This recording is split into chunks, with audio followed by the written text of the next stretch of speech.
Welcome to Thursday Night Knives. I'm Bob DeMarco. Coming up, we have an all-access giveaway of this awesome Remet Allosaurus. Really nice fixed blade knife, courtesy of Dave of OG Blade Reviews. Thank you so much for giving us this. We're going to do some pocket checks. We're going to take a look at a knife I just got in a trade with Dave and a cool new SOG that I got. Cool old new SOG. But topic of conversation tonight is Bark River knives. Wow. Great story. No, not great story. That's not what I mean. It's a bad story. But a great, something to sink your teeth into in terms of knife conversation, I guess is what I mean. So we're going to talk all about Bark River knives and the pickle they are in. I guess they are no longer, so they are no longer in a pickle. Ground Fog, good to have you here, sir. Nice to have you with us. OG Blade Reviews, evening, Bob et al. Bark River, I own 2, as yet unaffected by this scandal. Yeah, I think my 4 are all way pre-scandal. I refuse to sling mud. No one except the insiders have all the facts. It really just becomes fodder for digital stoning. Well, I mean, Dave, I don't know if you read his statement, but I could read it here in a little while. It's pretty, he comes right out and says everything. It was my fault, 100%. And he talks about what they did. OG Blade Review says, no one really elevates themselves by denigrating someone else, justified or not. I say, leave it to the courts. I like that, Dave. Absolutely. But, I guess the people are the courts in a lot of ways. I mean, this whole thing, fraud, but I don't think it's the kind of fraud where he's going to get sued. Who knows? I don't know. Maybe his distributors. I don't know. But my point is, it's shocking, especially for such a whatchamacallit. I dare not say that, but for such a great American brand. Marco, nice to have you here, sir. Great to have you with us. And, it feels like a little bit of a betrayal if you're a knife nerd and you've spent the money on it. Yes, that's that, of course. But there's also got to be like an incredible and interesting human story behind the whole thing. We have James Hart. James, it's nice to have you here, sir. I'm here, he says, and I'm here. And honestly, I don't have any Bark River knives, so I really don't have an opinion. James Hart, does anyone know how it happened? Yeah, here, let me read his statement. He says, he meaning Mike Stewart. Now, Mike Stewart's the guy who started Blackjack Knives in the United States a while ago, and then that went Chinese, and then he started Bark River Knives. And oh man, speaking of blackjack, Bark River was still making blackjacks, and they're awesome. Actually, I made a trade with Dave, the first trade we ever did. He has my old blackjack. Anyway, Mike Stewart says, quote, let's make this official. This is a long read, but important. Bark River Knives is now closed. All business was concluded on Friday afternoon, March 20th, 2026. This closing was long overdue. I should have done this over 2 years ago. I need to say that all of this is 100% totally my responsibility. As you have seen from tons of posts, I've been taking the heat since Friday. There are many factors that led to this, but ultimately I'll take the blame. Please do not blame Leslie Stewart or Jim Stewart, that's his son, for any of this. In addition to my mismanagement, the choice to use an alternative Chinese steel was my choice, not anyone else's blunder. Over the past 25 years, we have made well over 1 million knives. This blunder of mine only affects a few models. Here's a list of them. Camp Bolo, Fox River Skinner, Highwayman 4, Mini Manitou, Gladstone Hunter, Bitterroot Caper, and the last 2 club knives. He continues, we tested the steel. It had almost the same edge retention of CPM 154. It had the same toughness as CPM 154. It had even more stain resistance than CPM 154. All of these were reground with our convex geometry. All were reshaped by Bark River to the Bark River shape. All were processed in our shop by our crew. All the handle materials were materials we currently use. All of them were etched like all of our models. All were inspected and boxed like all of our models. By doing over 5 operations on these knives, they meet the criteria of made in the USA. Yes, the steel was mismarked. Let me be clear that none of our dealers knew about any of this and are 100% blameless for this situation. It is 100% my fault. Let me also clearly state that all other Bark River knives have been made with the steel that is marked on the blade. The use of import steel was only for a very short period of time to keep our employees working. In other developments, Jim Stewart will be opening his own knife company, 100% independent of Bark River Knives. Jim has agreed to take over all of the warranties that would normally go to Bark River. When he is ready, I'm sure he will make the official announcement.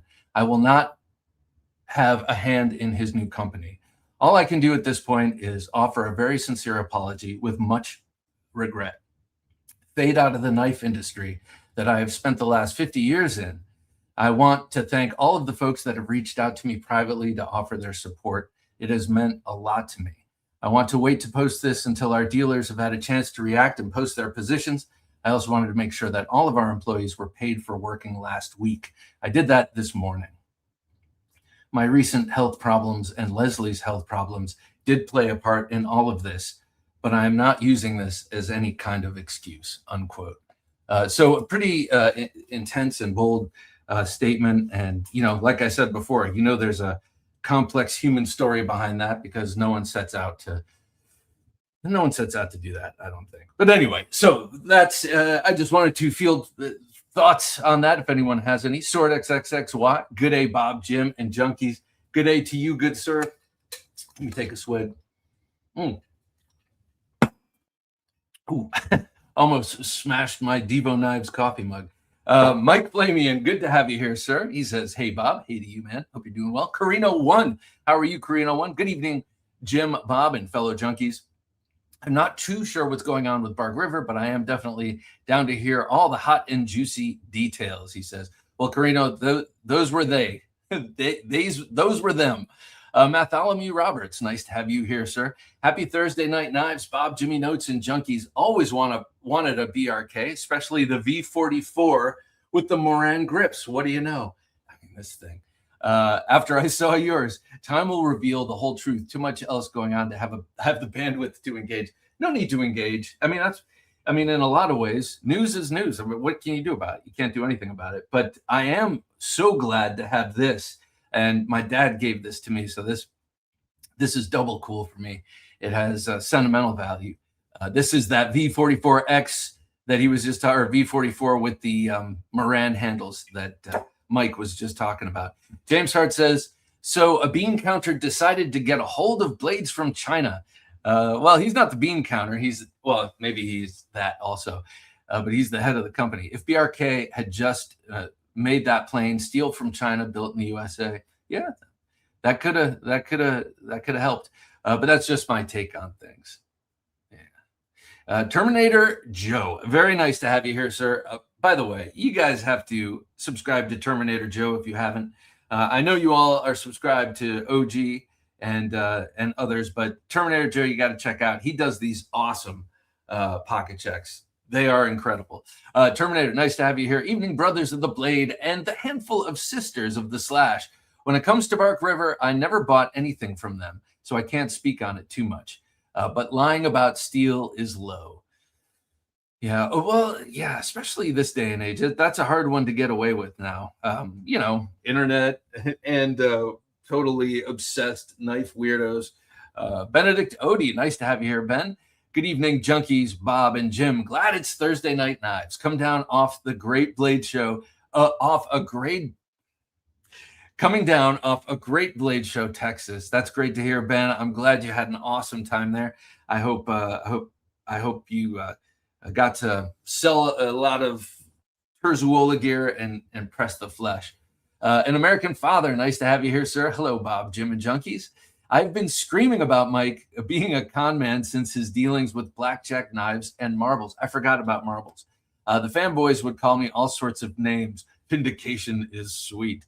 I used to like his videos. I wanted to have him on the show. I used to like his videos when they'd come out with a new model. And, he always ended it with, he would talk about the model and he'd say, this one is in black micarta, so this one is mine. I thought he was a cool cat, good designer for sure. He's responsible for the Shining Mountain Bowie. I forgot to mention, we are giving this knife away. Fishbag, nice to have you here, sir. We have Craig with us. Evening, Bob, Jim, and Junkies. I know very little about BRK. My understanding is that many folks consider them to be well-made, high-priced premium knives. My position is, how about them cold steels? Yeah, love me the cold steels. And my position is also that they're expensive, very well-made knives. So we're going to be giving this away tonight to anyone who can type #knife in the comments. This is the Remet Allosaurus in D2, a very wickedly sharp. Jay Wesley, I'll get to you in a second, but it's nice to have you here, sir.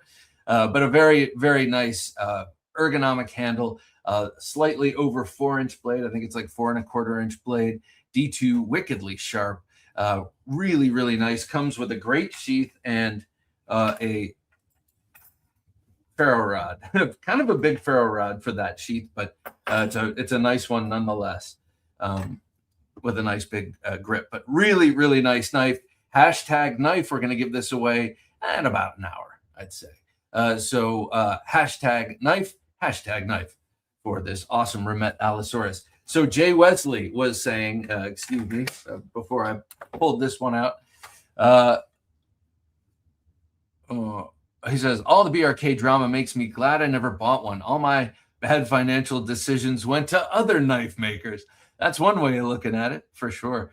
Man, now today I've been thinking like, oh, I should go. And now I'm thinking like an opportunist. I'm like, oh, I should go buy up all the models I like. I wonder if they'll be cheaper, but I don't think that's going to happen. And I wouldn't do that anyway. That's not my style. But there are some, before they go away for good, there are a couple of those knives I really like that I'm still, that might not be on that list that I might be into getting. Anyway, K Mason says, I hope my BRK Mac V SOG still holds some value and your Shining Mountain Bowie. Well, I'm never getting rid of it anyway. So my Shining Mountain Bowie holds all the value in the world. I love this knife, and I've always been a huge fan of Mike Stewart's Shining Mountain design, which I think debuted when he was working with Winchester knives, and then later was made in this shape, but with a rubberized handle for a blackjack, and then appeared in Inglorious Bastards, basically, and then right here on The Knife Junkie. Let's see, Split and Slices. Byron, nice to have you here, sir.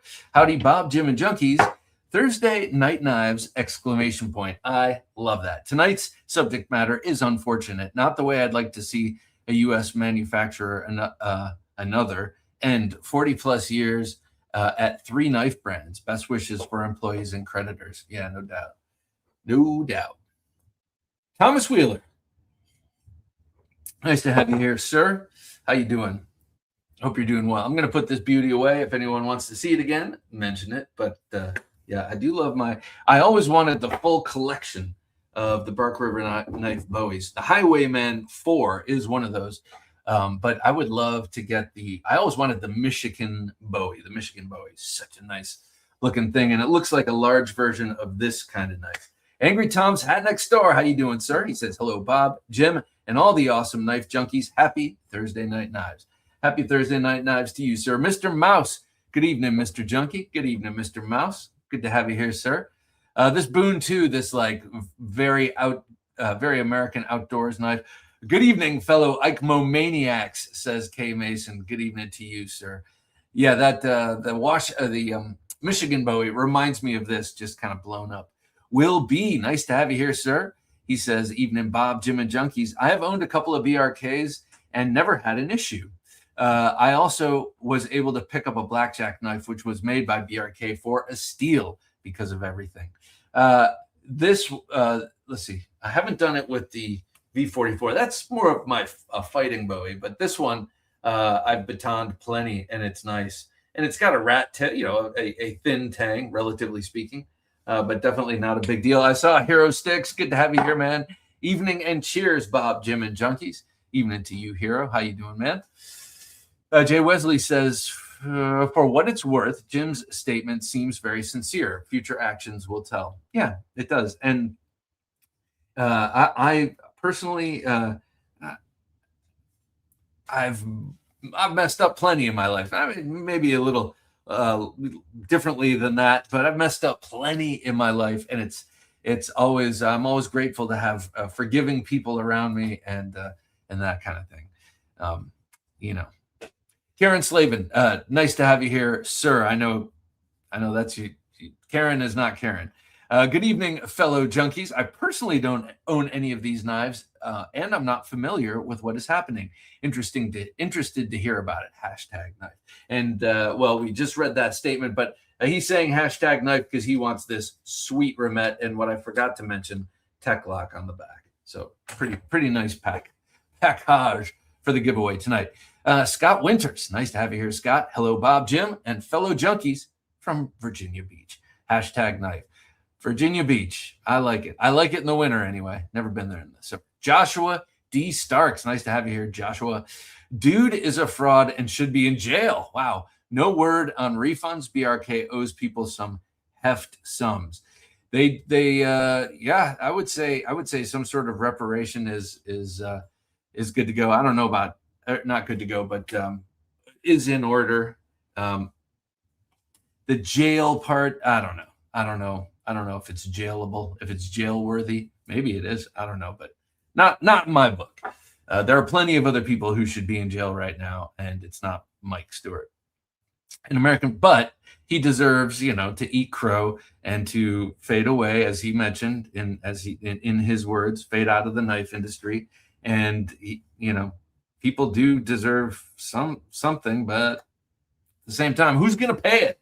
Where do you get it? Where do you get that money? The dealers can't pay it. So anyway, an American father says, saying that everyone should simply look the other way does not but facilitate the next con man. Yeah. Well, that's a good point. It's like Homer Simpson kind of blending into the hedgerow. Plant Daddy, nice to have you here, Plant Daddy. Oh man, I finally get to catch another stream, and it's the Bark River one. Well, good to have you here, Plant Daddy. If you have a Bark River, let me know what model. I'm particularly fond of them, and I'll show you the last one that I have. And I think this is the first one I ever got, and it's awesome. Hero Stick says, lamenting today, missing on the work tough.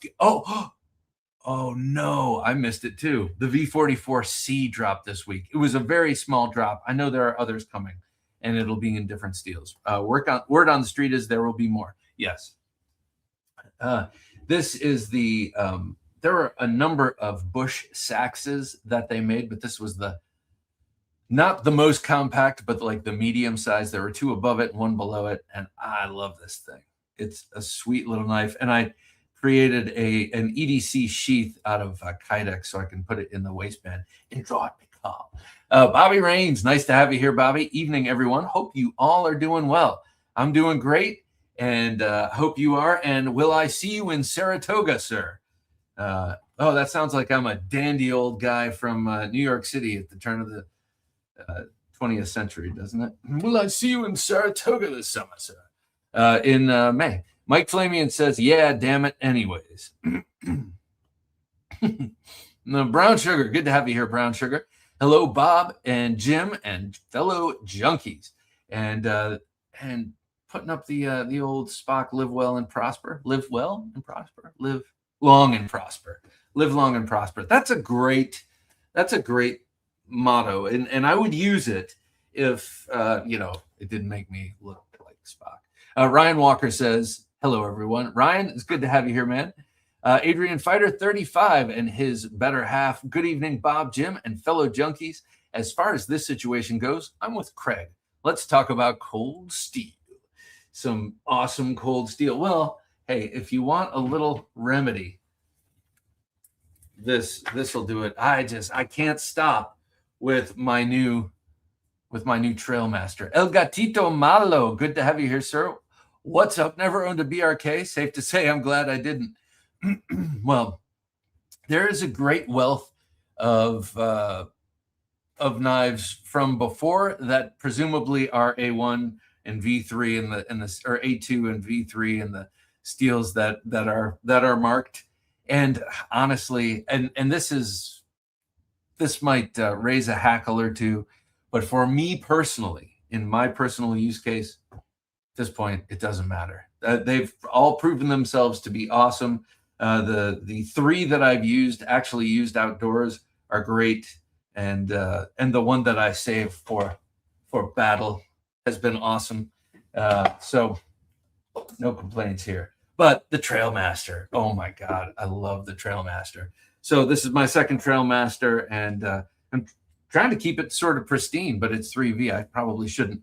Mike Johnston, nice to have you here, Mike Johnston. Hello, Bob, Jim, and Junkies. Hope everyone is doing well. I'm doing great. I hope you're doing well too, sir. Top of the evening to you.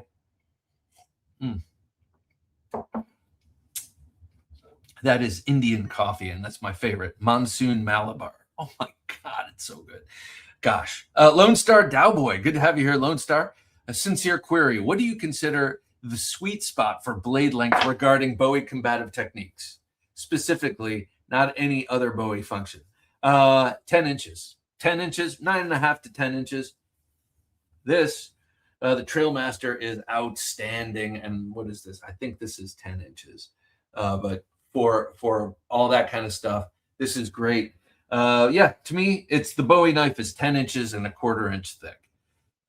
And I think this one pretty much follows that. 0 ground swedge, not necessarily cheese slicingly sharp, but coming to a 0 ground edge for gouging, gashing, denting, slashing, breaking. The swedge is so great on this one. But on Bowie's, that's what I say personally. What do you guys think? What do you think the ideal Bowie size is for fighting? I mean, theoretically, because probably none of us have been in a Bowie fight. Fred Ferbemeyer, nice to have you here, sir. Hello, Bob.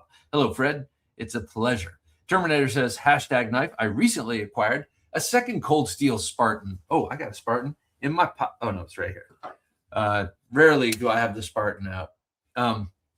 Raja 2, May 8th, Espada. Wait. Let me start this from the top and give you a little eye candy. #knife. I recently acquired a second Cold Steel Spartan, Raja 2, May 8th, Espada XL, a buck 120, and Attack Force Raptor Claw.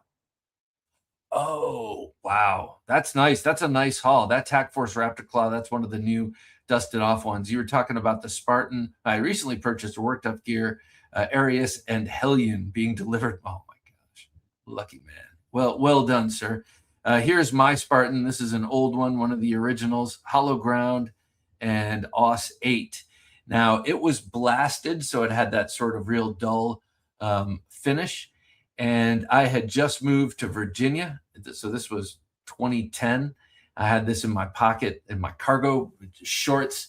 And I remember just pulling it out after one afternoon of sweating myself dirty here. And the blade had totally rusted. So I sanded it down. And I love the way that blast looks sanded down. I did that to a couple of my Cold Steels with blasted Aus 8.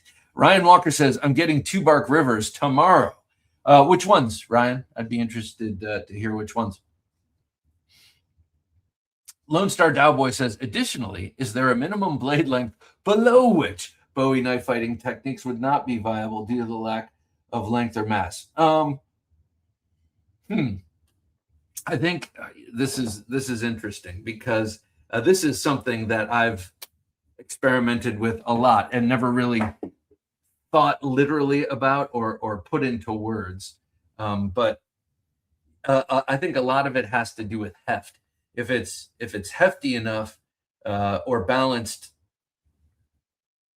from the, this is balanced at the guard. This is balanced. This is the Boone 2, sort of a classic outdoors knife, balanced right at the guard. So balanced kind of like a fighter. But I think like below 6 inches, you really have to have a lot of mass towards the tip to get the kind of flicking, back cut motion. I think, I don't know, what does Bobby think? Bobby Rains makes fighting Bowies. He also practices fighting Bowie fighting techniques. Let's hear what Bobby has to say.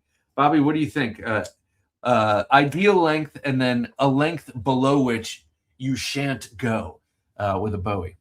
Let us know. Jay Wesley says, that is not true, by the way. That does not mean made in the USA. Oh, yeah. Yeah, I think that maybe that's some sort of technical legal something jargon, but you're saying it's not even that. Plant Daddy said, 1991, by the way. Plant Daddy says he definitely should have waited for a lawyer to write his statement. Yeah, it's kind of like when you get in a car accident. You don't say, "Oh, that was my fault. Sorry, dude," because you might regret saying that. Then again, he was doing a clone inception with Chinese blanks. Clone inception, Chinese blanks. I guess his decision to write this makes sense. What does that mean? Then again, he was doing a clone inception with Chinese blanks. I think maybe deception. Anyway, yeah. So it does. And sometimes you feel bad for stuff you do. And sometimes you really, like, not like a celebrity who doesn't want to get canceled apologizing, but sometimes you actually do something. And even when you're doing it, you're like, what? Not feeling good about it. And then maybe you get busted. Usually it's because you get busted, but the truth will always come out. It will always emerge. And it's a relief oftentimes. I don't know if you've ever watched Pete Davidson. Good to have you here, sir. Those confession videos, people confessing to murders and stuff. It's incredible to see how they change over the period of holding that secret and then letting it go. Pete Davidson, it's great to have you here, sir. He says, how's it going, Bob, Jim, and the rest of the mob? Been a while. It has indeed. Hope you're doing well down there. I love my old blackjack knives. All he had to do was be honest. In this day and age, it's easy to get caught out. Yeah, it is, really. Poor choices indeed. Yep. New dog, old dog, new tricks in terms of, like, it's hard to keep a secret like that when you're public. Loving the MT SOCOM. Okay, so this is a great opportunity to show that my trade. I did a trade with Dave, and it's a great trade. And damn it, I didn't even bring out my Microtech. I didn't. Okay, I traded him the SOCOM RAM lock. Been in my pocket since yesterday. Review forthcoming. So the new SOCOM has been in my pocket since I got it, and today was the first day, and I carried something else. You'll see it in the pocket check, but I accidentally bought two. Never Enough Knives 007. Howdy, junkies. It's great to have you here, Never Enough Knives. I accidentally bought two of the Microtech SOCOM RAM locks, and instead of returning it, I asked Dave if he had anything he wanted to trade, and I'll get to that in a second. Michael Elliott, nice to have you here, sir. Good evening, Bob, Jim, and fellow junkies. It does suck that a once great company went that direction, as it calls into question the authenticity of all knives sold previously. It does. Only because it's like if you cheat on your wife, then she can always say, like, well, has it always been? How long has this been going on? Oh, it just started. Oh, really? Or you know what I mean? Like, it's when trust is lost, man. Oh, that's the worst feeling, when you lose someone's trust, and I've done that. Okay, so let's talk about this beautiful. So trust between OG Blade Reviews and I is thick, and so we dropped our valuable knives in the mail and sent them to one another. They were ships passing in the night somewhere in probably upstate New York, and here this is. This is the SBD Dagger, designed by Borka Blades, Sebastian Berengi.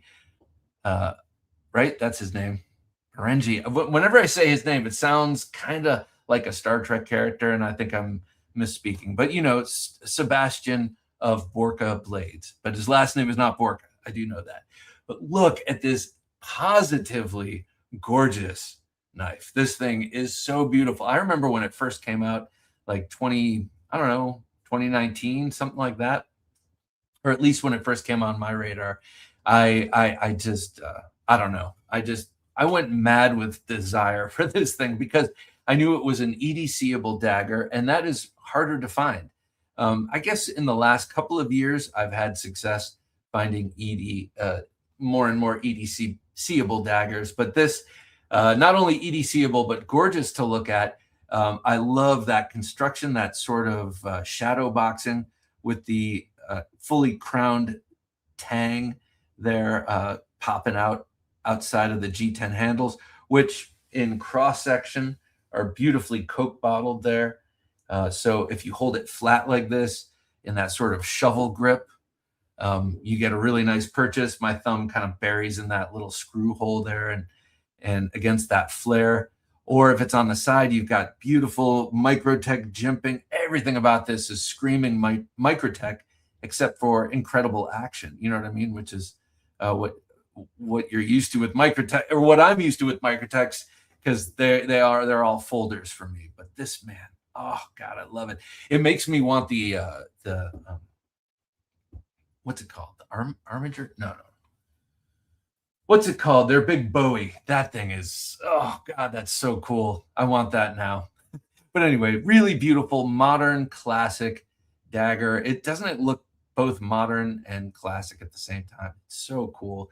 And then up here on the pommel, you've got really nice jimping all the way around. So perfect for a thumb wrap or thumb cap, whatever you want to call it. Really, really perfect grip. I love this knife. Dave, thank you so much for making this available to me. I'm glad you're enjoying the Ramlock Microtech. Ramlock SOCOM.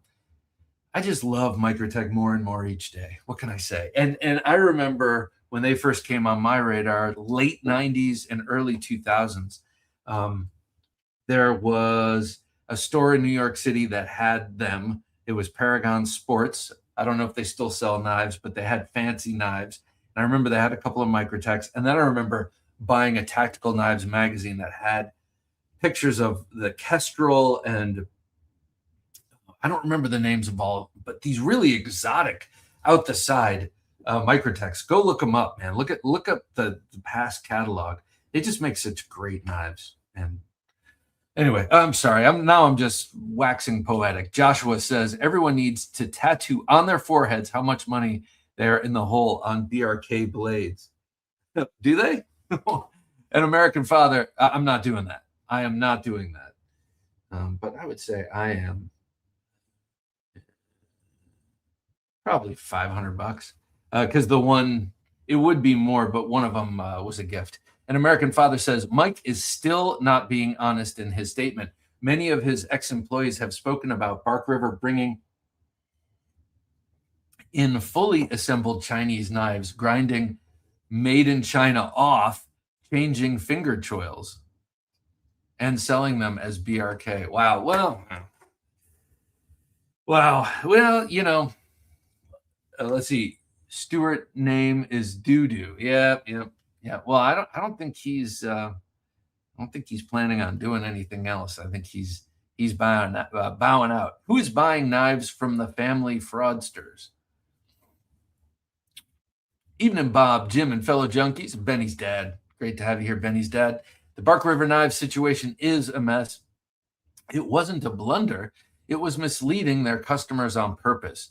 Feel bad for the folks who lost their jobs. Yep. Scab posted an interesting short video. It was a bit of a hot take where he's like, yeah, everyone's saying feel bad for the employees, but weren't they the ones doing the work? And I mean, that was I'm paraphrasing, and I hope I'm not mischaracterizing what he said, but that's what I got out of it. And I was like, oh, that's an interesting take. Ira Hayes says, good evening, Bob, Jim, and junkies. My buds. Ira, nice to have you here, sir. Sad to hear about Bark River Knives. I only have one Bravo 2. Oh, the Bravos are awesome. From 20 years ago, and a lovely leather sheath. Yep, they do leather right, for sure. Unfortunately, this kind of fraud will happen in any industry. I believe so. Cheeto Rechdito, good to have you here. Hashtag knife. What's up, dudes? How you doing, man? Hey, Cheeto, it's great to have you here. Does anyone have the new thinned out Buck 110? Please tell me. I want it so bad. And I haven't seen it anywhere. I haven't checked in about a week, though. Michael Elliott says, effectively, they counterfeited their own products, and only they know for how long it was going on. The Tracker and the Aurora 2 I have served me well, though. Yeah, that Aurora 2 is a sweet one, too. I mean, I don't know. How long has this been going on? That's my American songbook. Thank you. Thank you for coming. I'll be here all week. John Schaaf, nice to have you here, John. Hey, Bob and Junior Junkies. Bark River screwed the pooch and failed business class 101. Do not lie to the customers. Agreed. Lone Star Dowboy says, still a historical jet sweep, an American-made company counterfeiting their own knives for full profit. That's an interesting way of looking at it. Yeah. Homie Yomi, nice to have you here, sir. I have 11 of them. Yeah, and they're sweet, right? I mean, they are. And I wonder, now, this, of course, is through my own lens, but I wonder if those who have, how many of those who have the bunk steel knew it right away, and how many never found out because they baby them like I do. You know what I mean?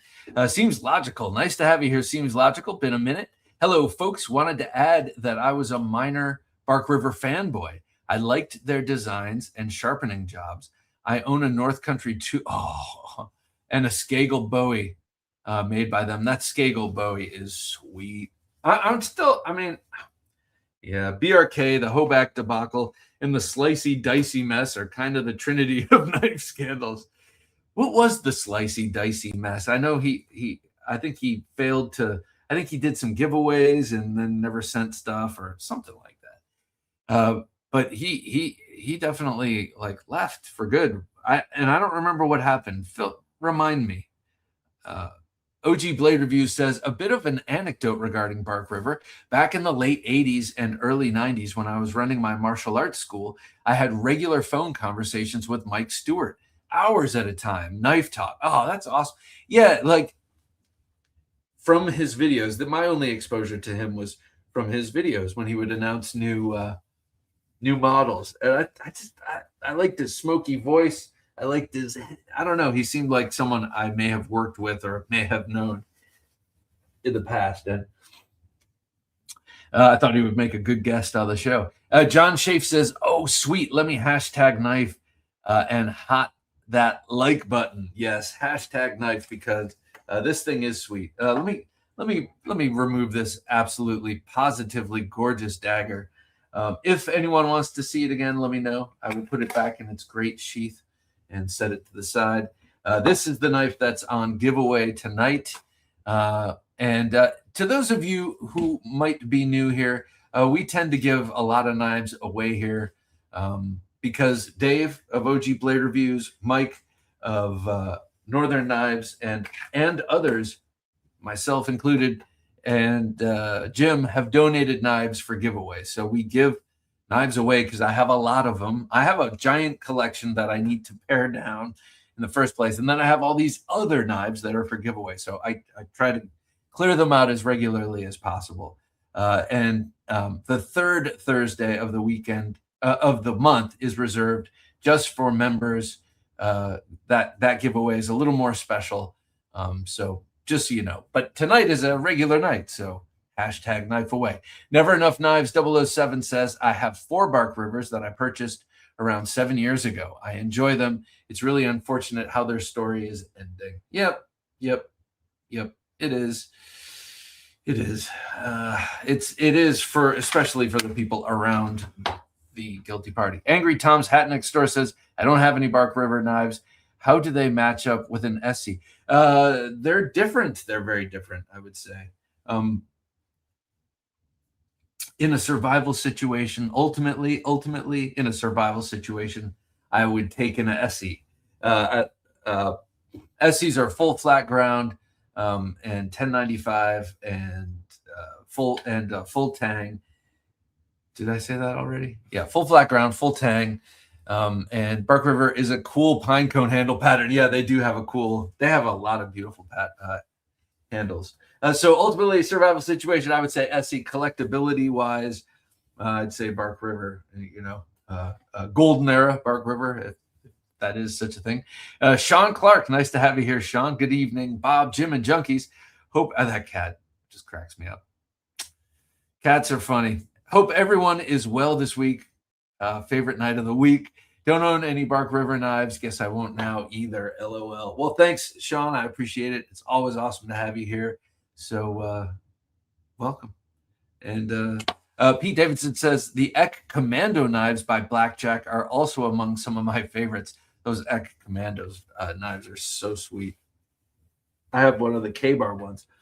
I always wanted an Applegate dagger from them, and some of their Japanese-made offerings were also interesting, like the Mamba. Oh, the Mamba. That was that deeply recurved, like bolo. That was a sweet one. Chris Dyke. Chris Dyke says, good morning from Germany. Good morning. Guten Morgen. Guten Morgen. I will come up with some German later. Sorry, I can't say more right now. But it's good to have you here with us, sir.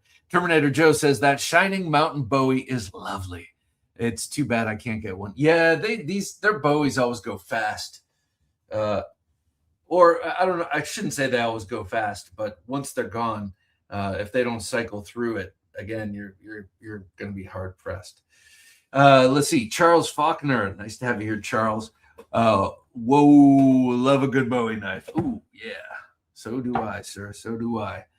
I got a couple of them on the table here. El Gatito Malo says, posts and comments getting deleted on the OG Bark River Boys Facebook club is not a good look. Wait.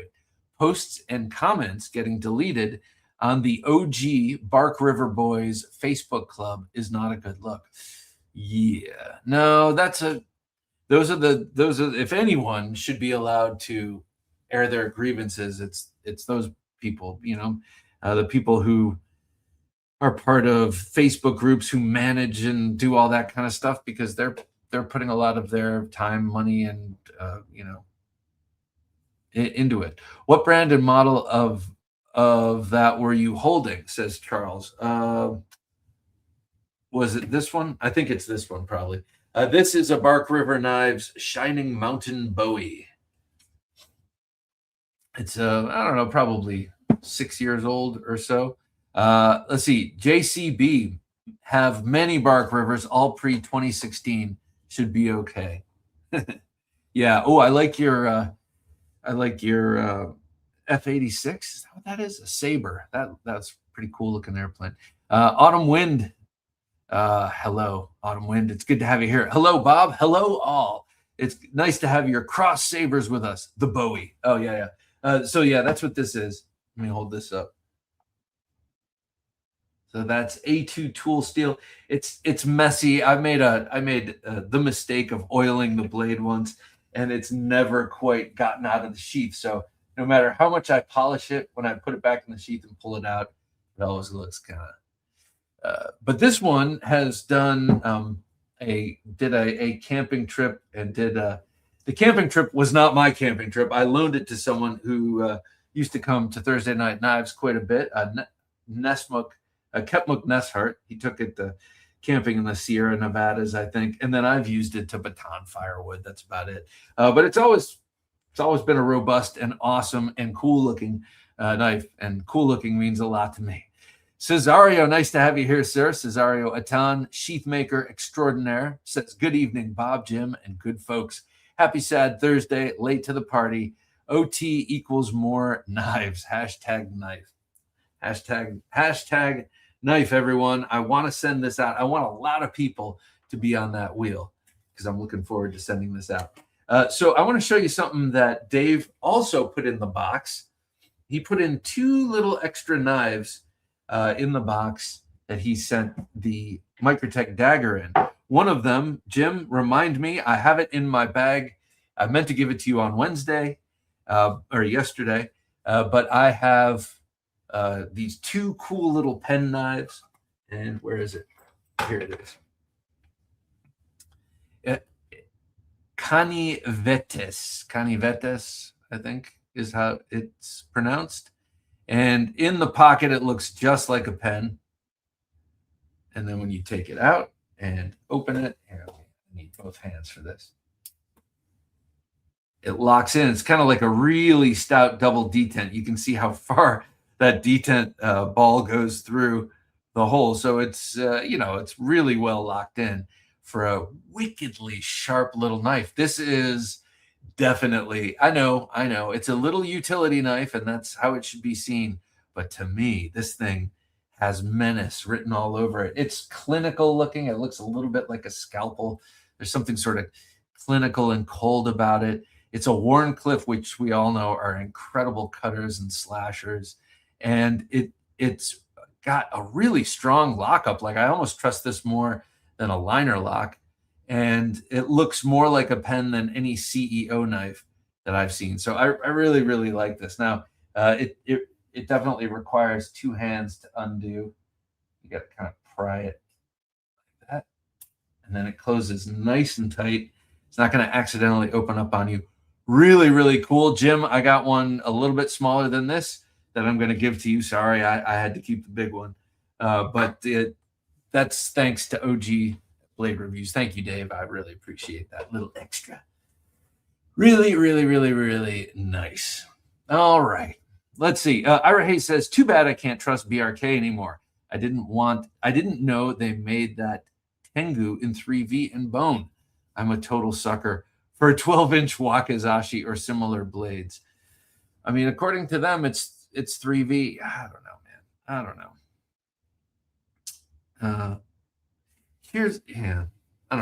I don't know. Kathleen Smith, nice to have you here, Kathleen. Hello, she says. Hello, Kathleen.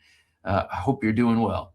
Jay Wesley says, I wouldn't want to be DLT trading. They have a huge inventory. Yeah, they are though. I love DLT trading. I got to say, I think, what did I get most recently? I get knives from them. I've gotten a good number of knives from them. I like them a lot. Edgy American Blades. Good to have you here, Shane. Good evening, guys. Good evening, man. It's great to have you here. Terminator Joe says, at least he's not in the at least he's not in the Epstein files. Yes. That is cold comfort, sir. Gravy Train Outdoors. Good to have you here, Gravy Train. I once had a little LLC for a short film I made called Gravy Train. I thought it was a great name. So I like your name. We can't squeeze water out of a stone, unfortunately. No, that is true. That is true. That's true. Where's it going to come from? You don't have it. You don't have it. On the Edge 72. Nice to have you here. Bob, happy Thursday Night Knives. Happy Thursday Night Knives to you, man. Hope you're doing well. Jim Stewart says he's going to try to cover warranties once he gets his new company off the ground, allegedly. Yeah, yep. Yeah, I always liked their videos. I always thought Jim Stewart seemed like a nice guy and seemed to know what he was doing. Imran, good to have you here, Imran Dean. Let's see. Let's see. Let me see if I can get through this complex message. Good evening and happy Thursday, all. It's nice to have you here, man. Plant Daddy says, I have the first run of Magna Cut Little Creek 2. I love it, honestly. But this has damned wait. But I think that you mean but there. But this has damned BRK's entire reputation. I feel bad for companies like Knives Ship Free who have a massive BRK inventory. No doubt. I do too. Might be hard to that might be a big, maybe it's a tax blessing. Maybe it's a blessing in disguise at tax time. Let's see. Sean Clark says, Bob, I'm thinking about going to Saratoga as well. Definitely interested for sure in learning Bowie Combatant. That it's going to be awesome. I'm very much looking forward to it. I went to school in Saratoga, so it's got some sentimental value. I'm very, very excited. And it'll be fun to do all the cool stuff and see Rolando at all. Charles Faulkner says, love my Trailmaster. Yes. So if you don't know what I'm talking about, Saratoga Springs, New York, there's a martial arts festival called the Saratoga Martial Arts Festival in May. And Rolando Escotada is going to be there. He's going to be teaching an advanced Jeet Kune Do class. And I'll take that. And he's going to do a Bowie knife fighting class. I'll take that. And then he's going to do some sort of a breathing class, which I breathe. So maybe I'll take that one too. But there are going to be other classes going on there too, other Kali and other martial arts. And I'm going to indulge in all of it. I just bought the comprehensive ticket, so I'll take all the classes. I've been stretching out, working out in the morning lately, so I'm getting myself back into shape, and this will be perfect. And I'm really much looking forward to it. So you guys check it out. Follow Rolando if you're interested on his Instagram page. Jay Wesley says, hit that like button, knife fans. Thank you, Jay. Thank you. I like that. I appreciate that. Christchurch, Ottawa. Nice to have you here, Christchurch of Ottawa. It's a pleasure. Ottawa, beautiful, beautiful country up there. Gravy Train Outdoors says, if you get the chance, check out the Falkniven Modern Bowie. Oh, I've always wanted that knife. And we're speaking of Bark River. Something interesting. They both have.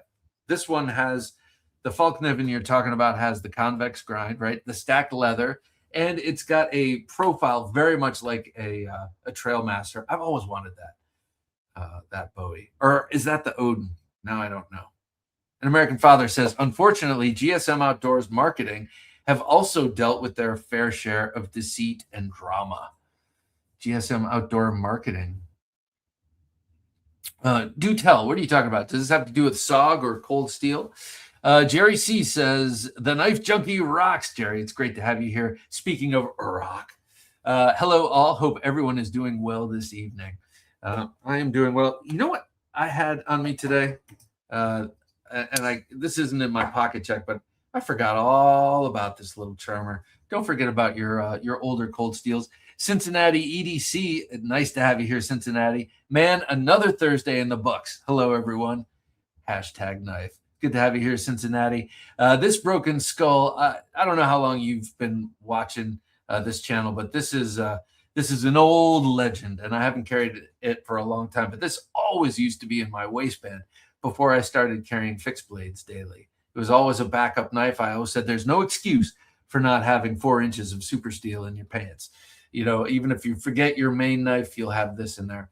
Anyway, this traveled internationally with me a couple of times, which now, as an older and more mature gentleman, I shudder at the thought of doing that again. That was so bad.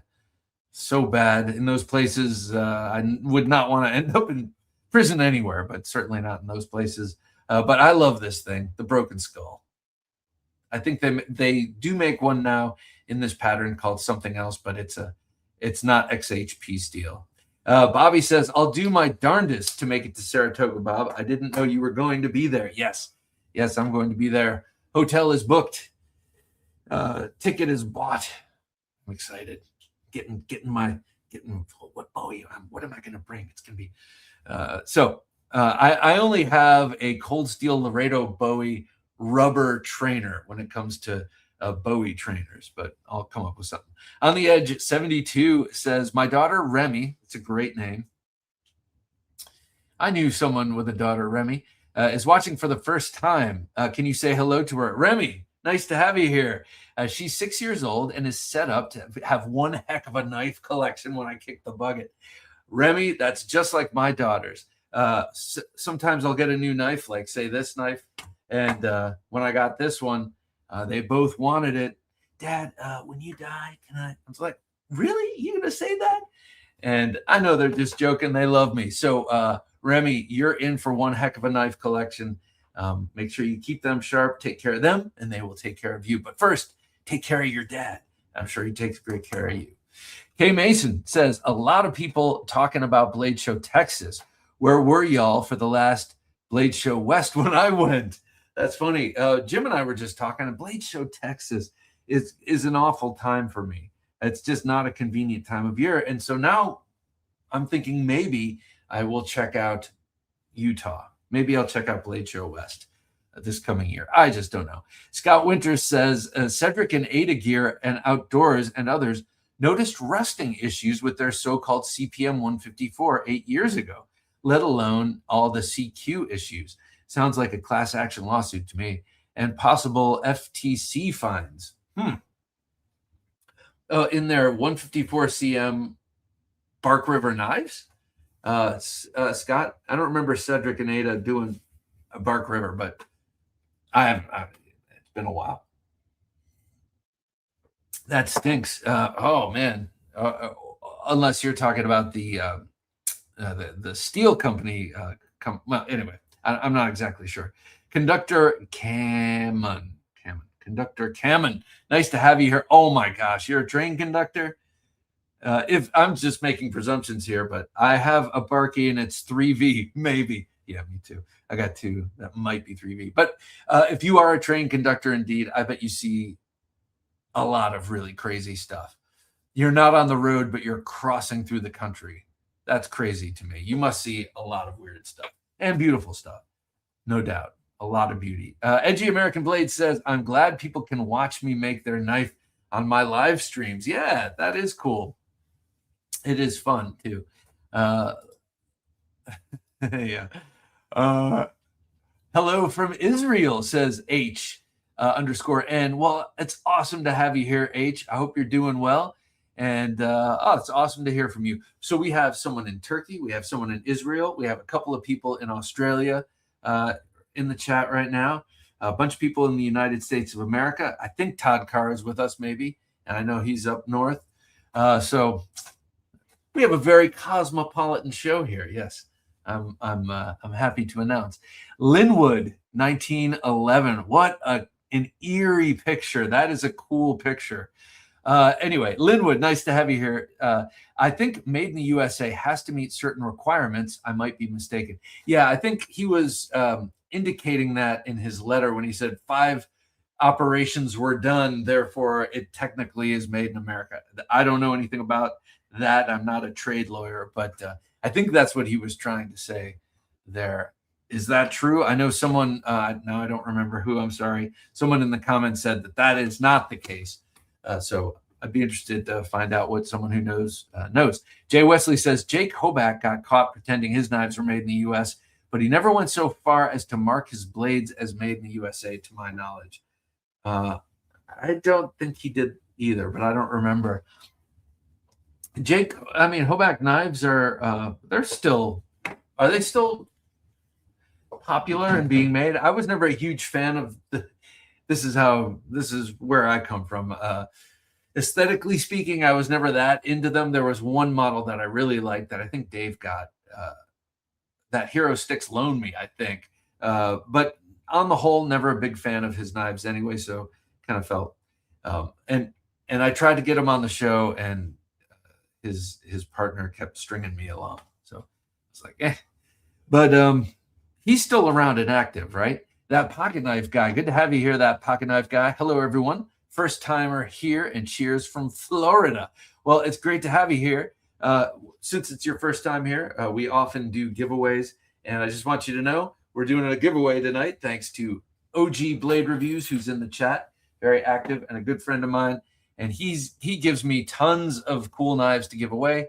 And this knife to give away tonight is this Remet Allosaurus. Really very, very sharp edge on this thing. It's D2 G10, really comfortable in hand. Would make a nice kind of EDC knife. It fits my parameters in terms of blade length and handle length. I could take off the ferro rod and take off this and put it in the waistband easily. But it comes with a cool ferro rod and a great sheath, and it could be yours if you hashtag knife. So welcome that pocket knife guy. 5-Door, good to have you here, 5-Door. Greetings, Bob, Jim and Junkies. No real surprises with Bark River knives, but it is a sad situation. Anyway, on to other good stuff. Yes, what good stuff do you have to say, 5-Door? 5-Door's got an incredible collection. What's new with you, man? Let me know what new you have on you or with you. Chris says, I got a Real Steel Evolution full titanium S35 VN drop point, and I have to say, I'm thrilled. That sounds awesome, man. Evolution, I'm trying to think of what model that is. But titanium S35 VN, Real Steel, I'm pretty sure I'd like it. Stone Fox, good to have you here, Stone Fox. Wait until you find out how much of homegrown food isn't actually grown here. Yeah, I know. This issue is across all industries. Right. You'll see like beef. It's a big thing with beef. Sometimes they'll say finished in the United States or grass finished, or I guess. Yeah, I know what you're talking about. It is across all industries. Dragoon, good to have you here, Dragoon. Evening all. Good evening to you, sir. Hope you're doing well. Jay Wesley says, I keep telling myself I don't need one of those daggers. Well, of course you do. One of what daggers? Yes, you do. Is it the SBD? One of these? Yeah, you do. You're just telling yourself you don't. You're just kind of deluding yourself. But yeah, you do. Smoking Rabbit EDC says, late but here. Hello, all. Smoking Rabbit, great to have you here. This is the giveaway knife tonight. Hashtag knife gets you a Remet, possibly gets you a Remet, Allosaurus, and a really sweet ferro rod. Bobby Rain says, optimal Bowie length is generally 9 to 12 inches, depending on height and build. Personally, I'd say minimum length is 8 inches if everything else is perfect. Love it. I love it. That was, I said 6. But I think 8 is probably, I'll take Bobby's word for it. Gear Syndicate. Good to have you here, Gear Syndicate. Hey, Bob and Blade Junkies. Just picked up a sweet Bowie from Replogly Armory. Oh, how do you pronounce this? Repog, or is I think I might follow them on. Is this a coffin handled Bowie? I think I might follow them on YouTube with a micarta handle and a micarta guard. Make some pretty sweet stuff. 7-inch blade. FYI. PS. Glad I never picked up Bark River. Does this knife have a micarta guard and a coffin-shaped handle? Tell me. Tony 42 Rivers. Good to have you here, Tony. Look, Tony. I knew you were coming. Look. Bark River, he says. Tony, see? Tony's coming. Bark River. Isn't that weird? Don't you feel freaked out now, Tony? Different Tony. Don't worry. Hurley Boy. Good to have you here, Hurley Boy. Great stream. Thank you. Appreciate that. Restoring the old Plum 5-axe head. Oh, nice. I found for $10. Restoring the old Plum 5-axe head I found for $10 in an antique shop while listening. How cool. I love that. I love thinking of people stropping their knives or doing work or whatever they're doing while they're listening. It's usually knife related, I'm sure. Cold Steel Recon Scout 52100 arriving tomorrow. Ooh, awesome. I want the Recon Scout. I do want that blade. I love the Trailmaster, have for so long. It's only right. James Hart says the Cold Steel 1917 Frontier Bowie. Great knife.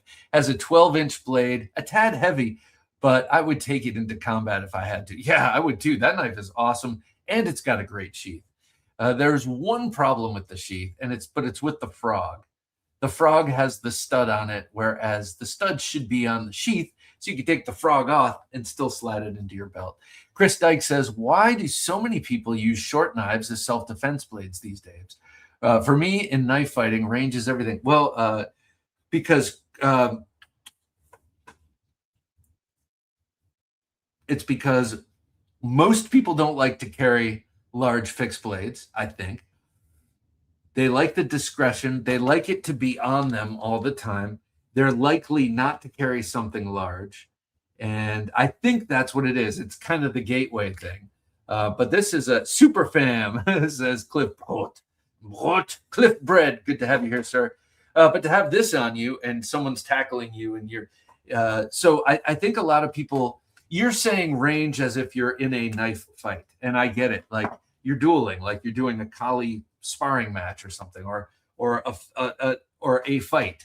But I think most people carry self-defense fixed blades for self-defense and not for fighting, not for squaring up and, okay, let's do this, but for get off of me. This, by the way, is Turner CNC, really cool, all plastic. It's like a broadhead with serrations and a broadhead arrow point with serrations and a little plastic thing that you can hold it with. Very cool. Skull EDC, good to have you here, Skull. Hello. Well, hello to you on your ship. Very cool ship. Chris says, the aggressor doesn't care about the blade length. He is not my dance partner. Even in Germany, I always carry a Cold Steel Voyager Vaquero XL serrated, sir. Yes, that is my favorite, one of my favorite folders. And I don't have it out tonight, but I do have this out tonight. I have almost every single one of the XLs.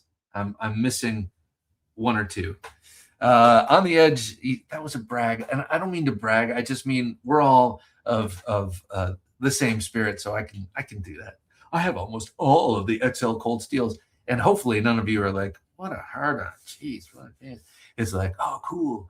On the edge, GDC says, I don't feel bad for Bark. Oh, my God. My daughters would cringe at that. I don't feel bad for Bark River now. It's unfortunate on several levels, but oh, well. It is what it is. It is indeed what it is. But, you know, I even hate to see like bad restaurants fail. You know, when I drive by a place and I'm like, oh, they closed. It's no wonder, but it still sucks because someone put a lot into that. An American father says, I hate to hate on the blue collar makers working for BRK, but they knew what they were doing was wrong and they conspired to keep it going. I think a number of employees are the ones who helped kind of blow the lid on it. I've heard, not firsthand, but I have heard that some in the article from which I read you his statement, they had mentioned that employees had come out and that kind of thing. Skull EDC says, I heard still a couple more months for Slim. Oh, it is for the Slim Heritage 110. I am so 100% all over that. I can't wait for that. I love the Buck 110, love it, but I just don't carry it that much, you know, because it's got to be in here. When it's nice and thin and light and has a clip, I'm all over it. Smoking Rabbit EDC says, this past Sunday, I spent all day with Sebastian Berengi hanging out at Dien Nguyen's EDC lifestyle store in Arlington, Texas. I saw Arlington, and there's an Arlington close to here, and I was like, oh, could be along with my friend Ramon Chavez and Sean Marfione. Awesome time. That sounds like a blast, man. He's a big dude, as I recall, Sebastian. Pete Davidson says, all my blackjacks and Ek knives I bought secondhand for less than $250 Australian. Wonder how much they are worth now. Interesting. Well, Ryan says, today I got my second Golok too. How cool. Tomorrow I'll get the V44 and the Bravo 2 CPM 3V. Right on. That Golok is pretty sweet. That's a heavy duty chopper. All right. Let's get to a pocket check. What's in his pocket? Let's find out. Here's the Knife Junkie with his pocket check of knives. In my front right pocket for like the first time in a long time, and the first knife that hasn't been the SOCOM Ramlock from Microtech. Today I busted out the Hinderer XM18, my Sponto XM18. This one was reground, and it is super thin. It is super thin and beautifully slicey, hollow ground, flat tip, and just really perfected this knife. Now, I really like the Sponto grind, but I got to say, the really fat oblique nature of the flat grind turned me off, so much so that it is like the one of two knives I think I've ever had reground. And it was Josh from who was it who did this? This was so long ago. Sorry, I'm having a senior moment. But anyway, they did a beautiful job on this, and I will remember who it is and let you know. Beautiful job on this. One of the sharpest knives I own, and I love the aftermarket maroon micarta scale. It was black for almost a year because I was cutting ribs with it and got pork fat all over it, and it was, you know, it just looked black for a long time, and then time and tide took the pork fat out of it, and now it's that beautiful maroon again, and I just love that knife. So I've been watching not a lot, but I've been watching some Edged Mindset. I've always loved him. He was Juju 1313 a long time ago. Great guy. And he's into Hinderers and Striders and the old school triumvirate knives, as well as others. And so it's nice to see.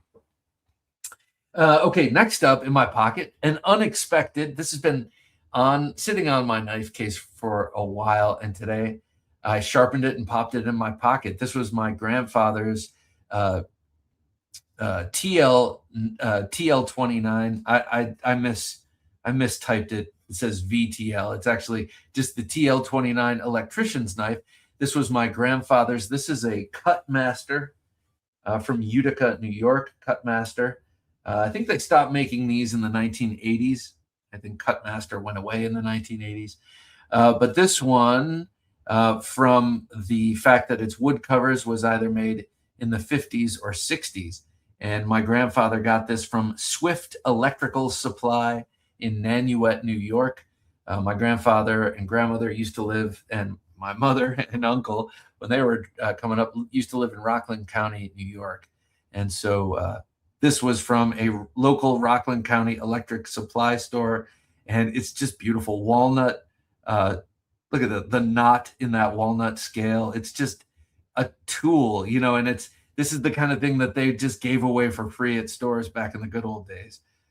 Presuming this was for free or inexpensive, I'm sure. But you've got a very, very sharp, now, I should say, and really nicely, thinly ground drop point or spear point blade. And then you have this screwdriver and wire stripper with the liner lock.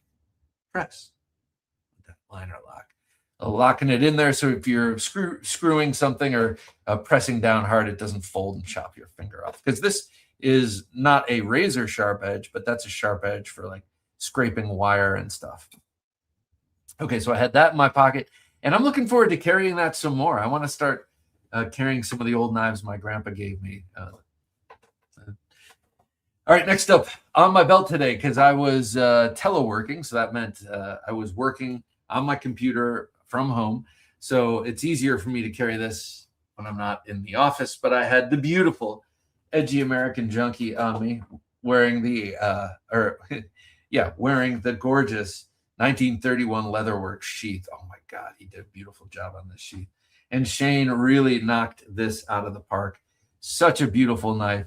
And it's funny. So I've been carrying this and using this and kind of, you know, it's a new knife again because he took it back and reconditioned it, made it, improved it. And now I love it even more. And I've been, you know, in a honeymoon phase with it. And the funny thing is I found myself today, like carrying this. I haven't carried this in a long time. And I know I was inspired. This design was inspired by Pinkerton's designs. Definitely. Like, look at those. And then look at that. I mean, I know it's just a what do you call it? Reverse Tonto or modified Warncliffe or what have you. But it's funny that I happened to put this one on my neck. I was rearranging a drawer today and found this, kind of forgot I had it. And it's so nice and light and beautiful. I figured, why not just, so anyway. Just looking at that edgy American Junkie, I'm like, you can tell who the knife designers I like. All right, and lastly, my emotional support knife today was, it's been my ESK a lot recently because I love it. And it's relatively new, but my Work Tough Gear Steadfast Large. I just can't quit this knife. I love it. Wouldn't it be cool if that swedge were sharp? I know it would look different. It would be a different knife, but anyway, that swedge does make this an excellent knife in a thrust, and that 7-inch blade makes it a great, great combat knife. Whereas its 5.5-inch brother, which I also have, makes for a great field knife. You know, it's got the same great shape. It's got a 90-degree spine. Great field knife. This, great combat knife, I would say. It falls in that category well. All right, this is what I had on me. Let me know what you guys had. Let it rip. Let it rip. I love finding out what you guys are carrying. Do you guys like neck carry? If you do, my daughter braids these little leather things, and that's what I like to. It's more comfortable around the neck. Of course, I also have this on a collar, but okay, I'm going to remove these so I don't cut myself. But let me know what you were carrying. Was it as cool as this? I'm sure it was. An American Father says, still looking for someone to prove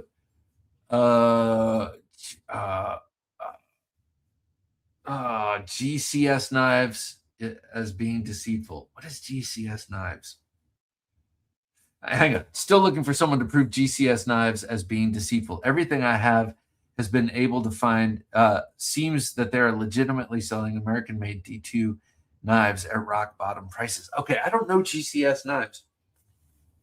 How do they, if you have them and they work, oh my gosh, let's, at a certain point, if you already have the knife and it's already awesome, you're not going to get rid of it. Hero Stick says, and I know that's not what you were saying in American Father, but, just going off at the mouth, I guess. Hero Stick says, allegedly, Slicey kept giveaway knives he had committed to sending and also failed to return loaners. Ooh, he was sent to review. That sucks. That sucks.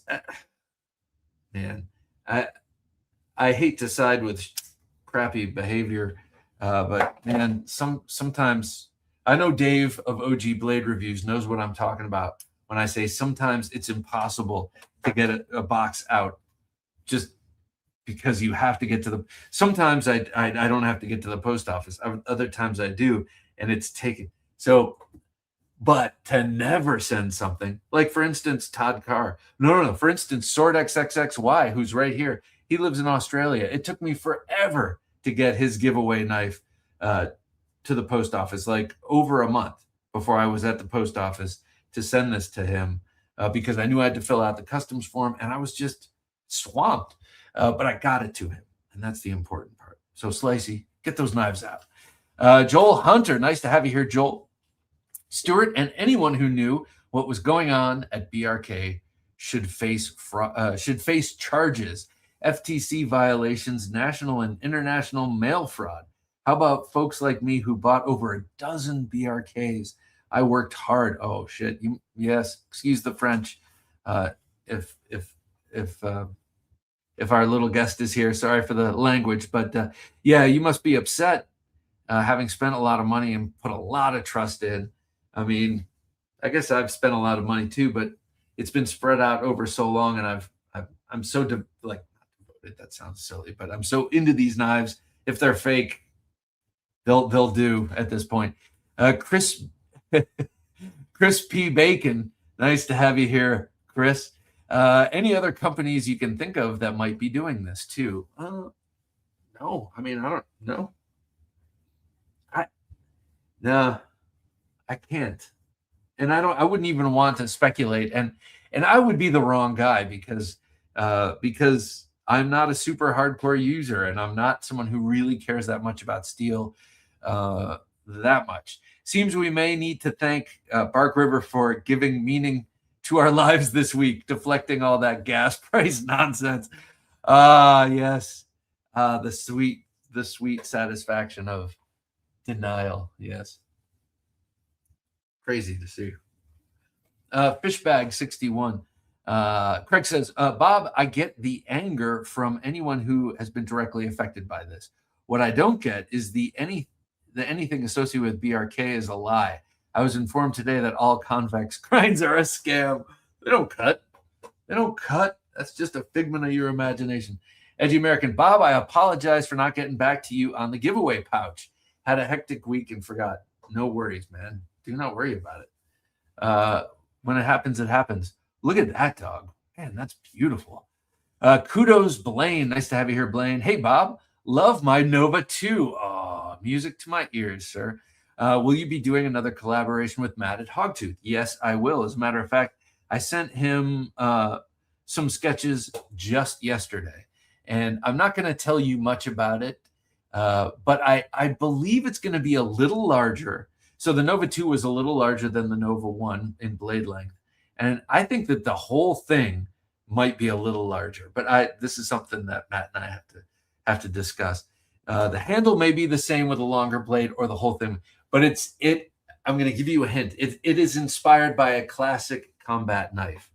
And you're thinking, oh, I know what it is. But you probably don't. Jammin Parker says, Jammin, it's great to have you here, sir. Jammin says, I have a Bark River Gunny in 3V bought last summer. Haven't used it much, so haven't tested the steel. Think it's a fake CPM 3V? No, I don't particularly. I know that it seems like the fudging was with knives that were supposed to be in CPM 154. But No, I don't think it's fake. It probably isn't. But again, like, I don't know. Maybe I have been known to be gullible and good natured, probably against my better judgment. Lone Star Cowboy says, now the stain is forever on the brand. Yeah, it's like the Scarlet Letter. No more flexing, gifting, and resale value tanked. Pride and ownership will never be the same. Yeah.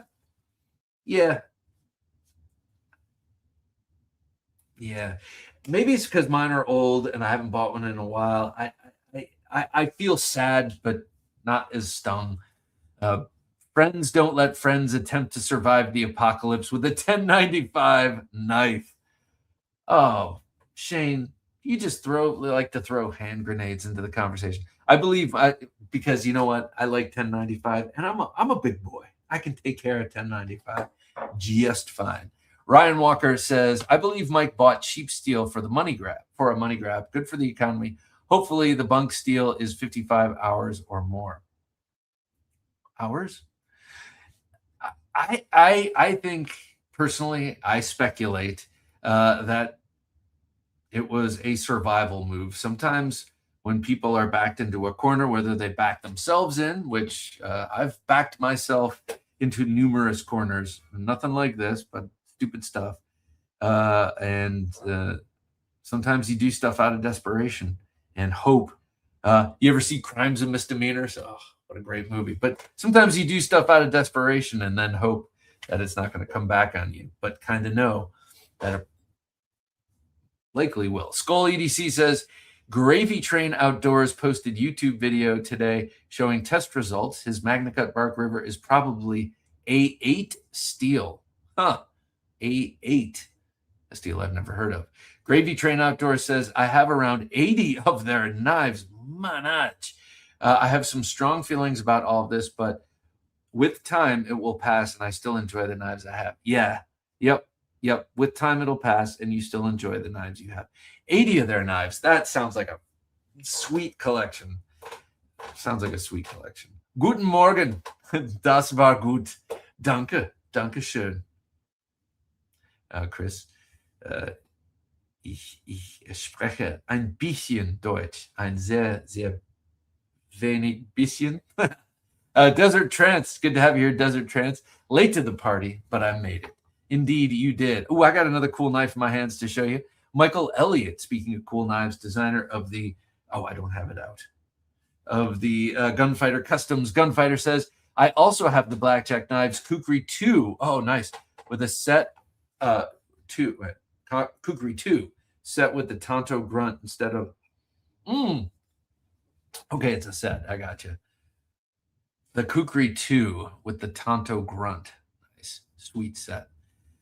Yeah, Blackjack. I like Blackjack knives.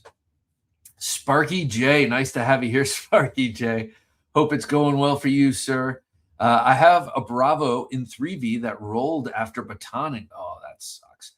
I always knew that and was skeptical because my 1095 knives never do that. Yeah. The Bravo still slices like a laser with the roll of the edge, but I wouldn't be surprised if it was 440C. Wow. Well, I hope that's not the case. Now I've only done it with one of my knives, but I've never had. No, that's not true. I did not have edge damage on this. This is 3V, and I've done quite a bit of batoning with this on smaller logs. What I did have, though, was this spacer rattle loose. So I had to super glue the spacer back in place. Just kind of rattling on the tang. But other than that, this knife has been really, really nice. Jammin Parker says, I have heard rumors in the past that Bark River may have been stamping CPM 3V on A2 steel. Always thought that can't be true. Now I wouldn't be surprised.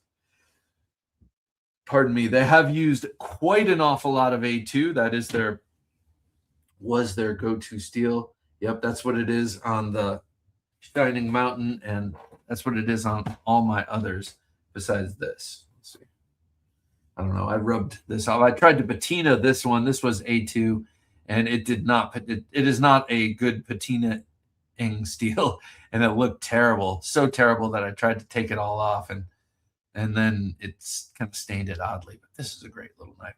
Anyway, Jerry Riggs says, I have a blackjack TAC Ops 6, Bark River Cub and Bravo 125. Hate that the ship went down like that. I know Mike is on his second pack of Newports by now.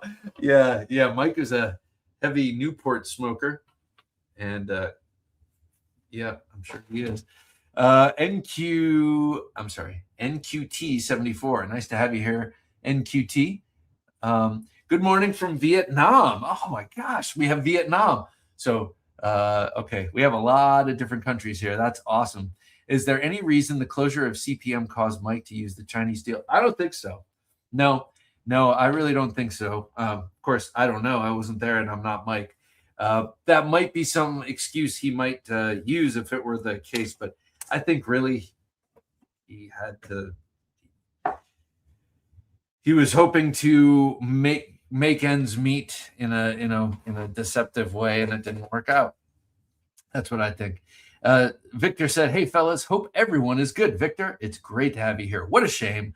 What a shit show. Decades to build up a legacy, and just like that, greed gets the best of him, and bam, your name is mud and your legacy is in the crapper. Yeah. Cesario Atan says, got those Espada XL sheaths boxed up and ready to go. If you still want them, I lost your address. All right, Cesario, I'm an idiot. I need to get in touch with you. I will send you my address tomorrow because I want those sheaths. But thank you. I really can't wait. And we will give one away, the bad one. And I'm going to keep the good one. No, I'm just kidding. They're both going to be awesome. Cliff Brot says, who proved it? Who proved it? Who's the outdoorsman? And what has actually been done? I'm not exactly sure, but who proved it is Mike Stewart himself with his statement. I've heard so many storytellers. I test for myself. Yeah. Testing for yourself is the way to go, or just listen to the words that come from the camel's mouth. Listen to the horse that broke the camel's back. Something. Listen to Mike Stewart. He's admitting or saying that he did wrong. Victor said, "Hey Bob, that Microtech double-edged dagger is a beauty. That's something I could get definitely behind, not in front." I kind of butchered what you said, but I like your sense of humor, sir. That is something I could definitely get behind and not in front. Yeah, look at this. This as a dagger, I mean, it looks like a sword tip. It's so broad. And oh, by the way, this is like one of the sharpest daggers on the edge that I've ever had. And I think it's that broadness that allows it to get real thin behind the edge. At least we still have Work Tough gear. I love Work Tough gear. I just adore Work Tough gear. Speaking of Work Tough gear, why don't I just show off the one Work Tough gear I pulled out for tonight, just for this occasion. I have it on Lynn Thompson's authority that Carbon V was forged by God himself and sold to Cold Steel in billets. Here it is. I've been so happy I pulled the trigger on this. That was the tone anyway. I like it. I'm so glad I got this knife. Reese of Well Regulated, great guy. He's a cool dude. But he constantly, he's very good at marketing and getting the word out about his various models with Work Tough gear. And I follow him. So therefore I see this knife like 100 times a day or a bunch of times a day. And every time I'm like, I have it. I'm so glad I have it. They have now the choil-less version. And as was mentioned earlier, the compact version, which I can't wait to get, but it's going to take some time. Sorry, I missed your comment there, James. Shad said, what's up, Bob, Jim, and fellow junkies? Shad, good to have you here. #knife, he says. Jay Wesley says, I know AEPL is good enough for razors to outdoor knives. It's not sexy like Magna Cut, etc. Yeah, AEPL, it's a great steel, though. And that is one of the few steels I've actually ground myself and made a few knives out of. Colby Overhagen, a great name. Colby Overhagen says, what didn't they Why didn't they just go with the steel they could get in the USA instead of China, etc.? I don't know. I think it's money. I think it's money. Someone I heard a rumor. I'm not going to repeat it since it's a rumor. Kyle Kunley, nice to have you here. Hola, weirdos, especially Marco. Good to have you here, man. Kyle Kunley of Klingenwerk Sharpening. All right, let's give this knife away. It's already, we're an hour and a half into the show, and I'm just babbling. Oh, Clifford, you just a sad big red dog in the great outdoors. I'll send you some puppy treats. All right, here is the knife. Here is I keep the ferro rod separate. It's a little large for just showing off here, but it comes with a ferro rod and a scraper, which this cord just came undone, so I will retie that. But here is the star of the show. It's in a beautiful taco kydex sheath, by the way, with this Tech Lock-esque belt loop, and then this for your ferro rod. But here's the knife. Whoops, great retention. D2, very, very nice. I love the shape of that blade. Beautiful blade, centerline point with a nice precise tip, but you still have near full thickness behind that tip. So this is going to be a great piercing knife, but also an excellent slicer. It is incredibly sharp. Do I have a piece of paper? I mean, it's noticeably sharp here. Let me use this. Let me show you. I mean, really, really, really sharp. Very, very sharp knife. I like it. I like it. It's one of those knives that I was considering adopting into my collection when Dave sent it to me. I'm like, well, I don't have a Remet. I should probably represent the company in my collection so I can probably serve my audience. You know, coming up with a way to just justify keeping this knife because I love the look of it. And it feels great in hand and could easily be EDC-able, though I would take this clip off and put it in the waistband. I would also take the ferro rod off. There's also no 90 degree on here to strike that ferro rod. So maybe in the choil, actually. All right, let's give this away. This is the Remet Allosaurus coming to us thanks to Dave of OG Blade Reviews. 90 entries. Let's do this in 3, 2, and 1. And as we roll, I will remind you, if you win, please send your address to TheKnifeJunkie@gmail.com so I can send this off to you tomorrow. Steve Price. Oh my gosh, Steve, how you doing, man? I didn't know you were lurking. It's great to have you here. Steve Price has been a guest on the show. Steve Price is a master swordsman and has an amazing collection. Steve, I am happy that this is going to you. You will absolutely love this knife, and I could see you EDCing this thing. So I'm glad to be sending this with its ferro rod to you on the morrow, sir. Just send me your address, please. Let me show you this. I have, I don't want to say perfected. Well, actually, before I show you this, I got to show you the knife first. Range Boss replaced the Broken Skull. That's what it is, the Range Boss. And before the Broken Skull, there was something called, what is it, the Mackinac Hunter or something, or Lone Star Hunter. Same pattern, but it was made of metal and, you know, different. Brian Fried Fish. I always mix Brian and Brain Fried Fish. Good to have you here, Brain Fried Fish. Bark River Knives motto used to be semi-custom knives. Now it's semi-production knives. I don't know if that's just a spoof website since the closure, but either way, it's sad and pathetic. Let me show you this cool knife. It's nothing new, but I love it, and I've wanted it. And I love the MACV SOG. Here is the SOG Tech Bowie, the Tech Bowie. This came out, I remember when this came out. It was, what made it the Tech Bowie is the kydex sheath and the rubber handle. Unfortunately, you can see that this has some electrical tape because it's got a big shiny silver SOG emblem in the middle of the handle. That is such a friggin' buzzkill. It didn't have it in the picture. Sure does have it in real life. So until I get some like black nail polish to enamel over it or something, I'm going to just leave that. I just hate seeing, I hate their over branding. But anyway, I love the knife. Beautiful AUS 8, deeply hollow ground blade with that gorgeous double peaked Mac V SOG profile in the 6-inch length. I have the SOG Super Bowie with the leather stacked handle and the leather sheath, but that's a 7-inch blade, and this is the original size. Next, I have to get the original size with the stacked leather handle. And then my Mac V SOG collection will probably be complete. But it has that really nice shark tooth tip. You see how it's sort of extra swedged there right at the tip? That aids in penetration. It also aids in back cutting.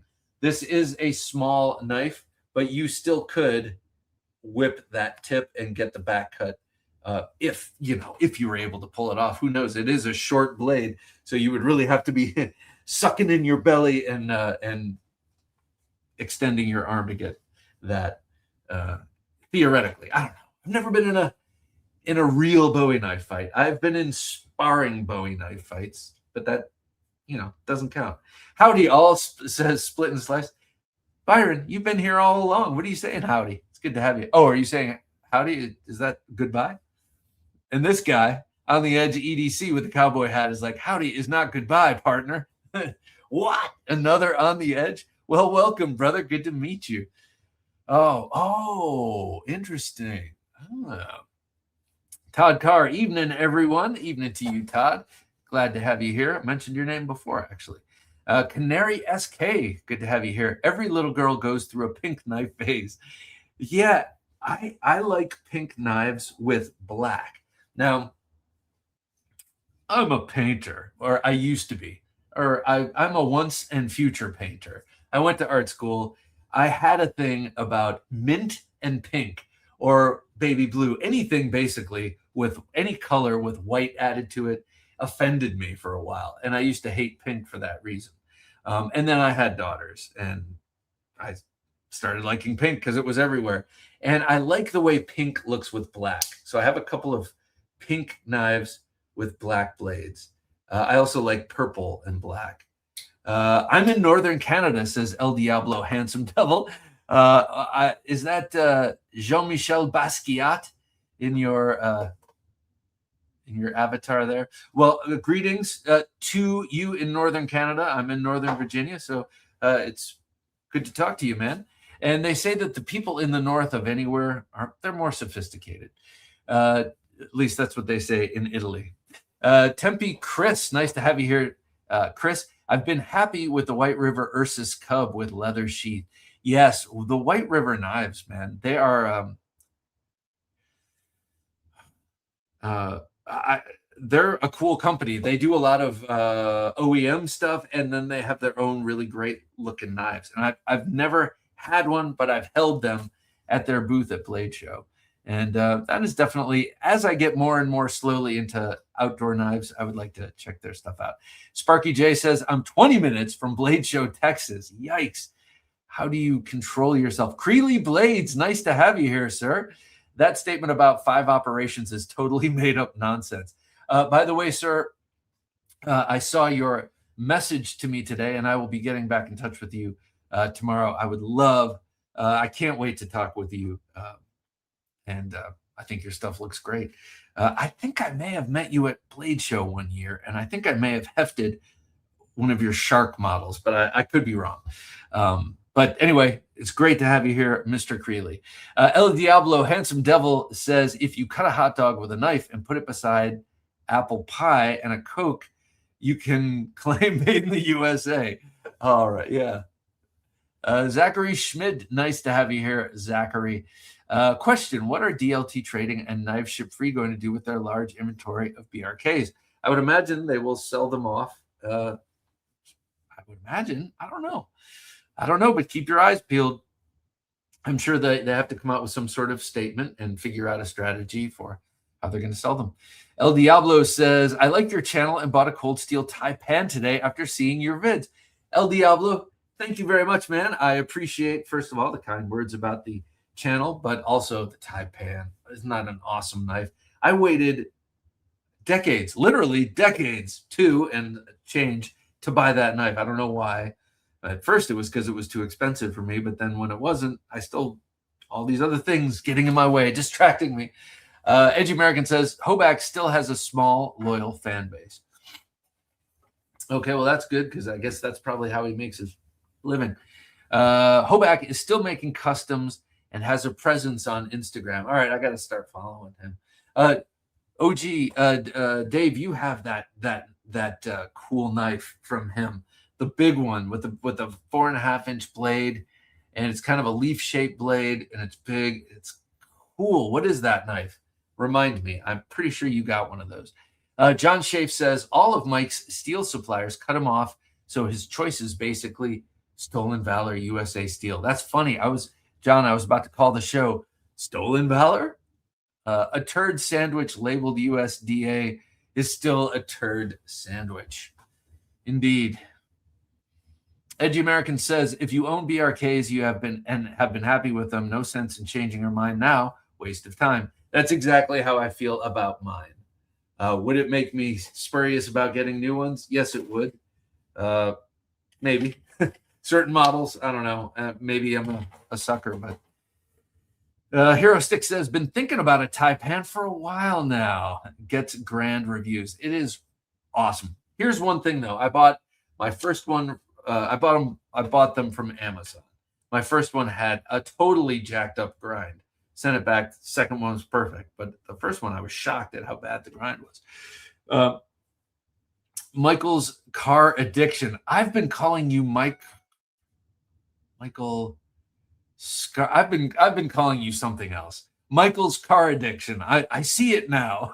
Michael, good to have you here, sir. Good evening, like Michael Skarsgården or something weird.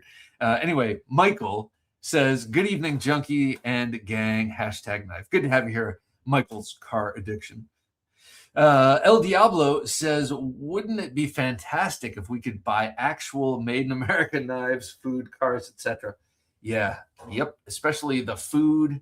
Man, everything's fake. Ouchie EDC, good to have you here. Ouchie, howdy, he says. Howdy to you, my good man. Anthony Kitchen, good to have you here, Anthony. Mike is a good knife maker, not a good business maker. Yeah, there's a creepy little cabin behind you, sir.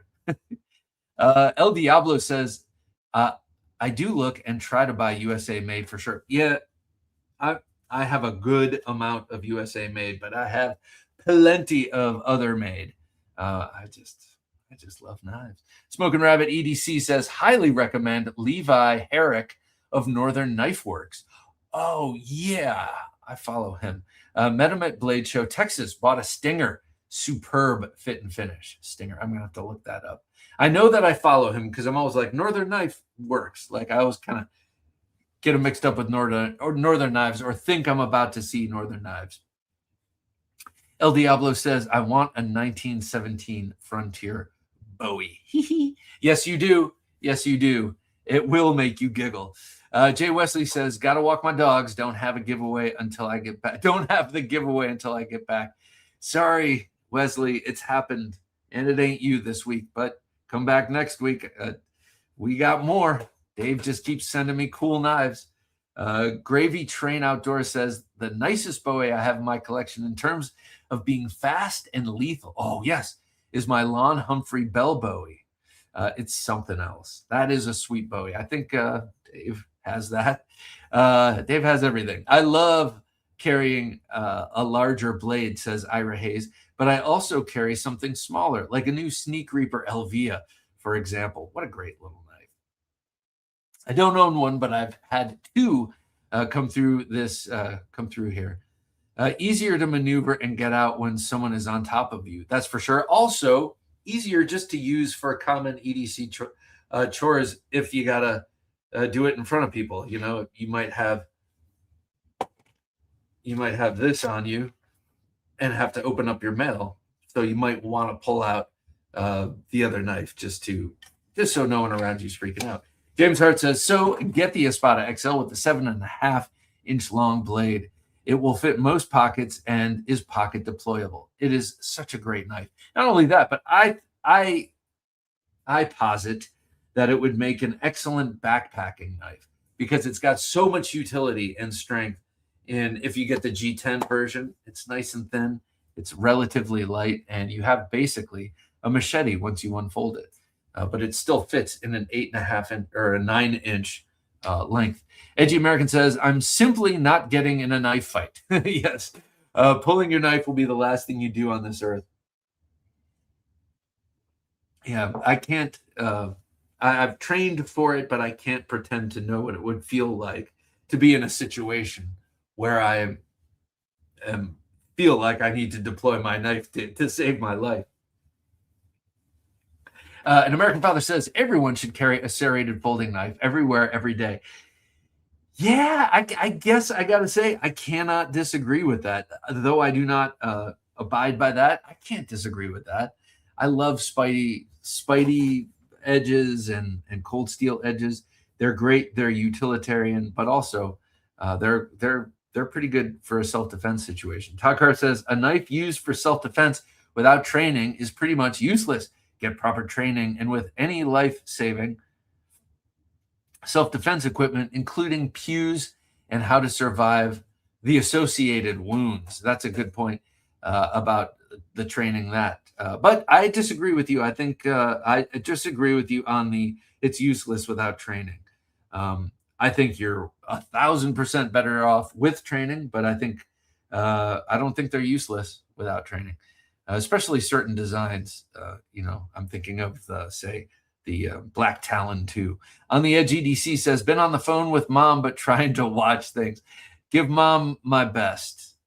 Give mom my best. Jay Demeter says, hola, Bob and Junkies. Jay, it's great to see you, man. I was lucky. No Bark River knives. I don't know, man. I still am in love with my Boone 2. You can't tell me my Boone 2 isn't awesome. Angry Tom's Hat Next Door says, I carried my Finch Devil's Finger. Ooh, that's a good me. Finch knives. What a great company. Great bunch of guys. Great couple of guys. I love your grandpa's Cutmaster, says Smoking Rabbit EDC. Me too. I love it too. Thank you. Mr. Captain Kirk. Good to have you here, Mr. Captain Kirk. Kirk of KM Designs here. Great to have you here. Boker just released my second model with them. Check out the new Corvus by Boker Plus. Okay, very cool. I'm excited about this. Also, check out the Slip Lock by Boker Plus. We will, Captain Kirk, the Corvus. All right, we're going to have to check that out. Have you been wearing your Tissot, says Pete Davidson. I'm doing something new with watches. I'm wearing them for a week at a time. At least this has been more than a week now. I just love this. This is one of my recent Seiko purchases. But Finch Holiday in white bone today and Swiss Army knife cadet. I've been wearing the watch for a week. So I recently went through my Tissot week, and it was cool because I had a formal event to go to, and that sort of feels like a dress watch, even though it's a sport watch. To me, it's dressy because most of my watches are more, tactical looking or adventure looking for my adventurous lifestyle. Canary SK says, carrying the Kaiser Drop Bear. That's a cool knife. And I like that fixed blade they came out with. Never Enough Knives 007 says, was that Hinderer regrind by John at BMG or BGM Knives, Bob? No, it was not. I do have one of his knives. No, it was by Josh of something Edge. It's only because I'm trying to think of it. I'll think of it in a second. Michael Elliott says, pocket check. A Jack Wolf Knives Gateway Barlow in ebony wood. Nice choice. TKL 001, also nice. Razor's Edge. Thank you, Jim. Jim got it. Razor's Edge Cutlery. Josh at Razor's Edge. Thank you, Jim. That feels good. TKL 001. That also feels good. That the great Michael Elliott was carrying a knife that I designed. And the CQC. Let's see. Gunfighter Customs El Jefe Karambit. Fox Knives Specwog, and the ESK. And his ESK was the RMJ Eagle Talon. Sweet, very nice carry today, Michael. Hats off to you. Karen Slavin says, pocket check. I have my recently purchased twin horizontal carry partially serrated dagger. Ooh, that sounds cool. Matholomew says, today's carry, the Kunwu Padre, very nice. Demco Shark Cub, Cold Steel Caledonian Edge. That's that cool folding 4-inch ski and do sort of luxury cold steel. That'd be a nice one to have. ESK Tops Longhorn Bowie. Very nice. I love the Longhorn Bowie. Don't have it, but I've always wanted that one. And they stopped making it for a short while, and then they brought it back. Matt Maurer says, Bob, what up? Matt, how you doing, man? Great to have you here, sir. Steadfast. Love the knife and the name, says Edgy American Blade Works. Me too. Gonna pull it out, put it back out. Such a great knife. Matt Maurer says CRKT Shripple. He's got the Ripple. That's a great knife. That's the was that Brian Ty who designed the Ripple? No, because it would have Ty in the name. It was who designed the Ripple? That was a big knife. That was a big knife for CRKT, the Ripple. And that was one of their very first knives with ball bearing pivot. MSI Mini, says Anthony Kitchen. Of course, talking about the Microtech MSI. I've been thinking, I've run out of Microtechs. Haven't run out of Microtechs, certainly. But I'm thinking, do I get the MSI just to complete the Ramlock collection, even though I don't like it? I'm not crazy about the blade shape. Anyway, Steve Price says, good to see you, Bob. Hopefully going to make it to Blade Show Atlanta this year. Awesome, man. Let's shake hands. But in the meantime, you won that knife tonight. I don't know if you know that. So send me your address. Send me your address, Steve, and I will get you the Remet Allosaurus to you post haste. Skull EDC says, a cold steel carve. That's a cool one.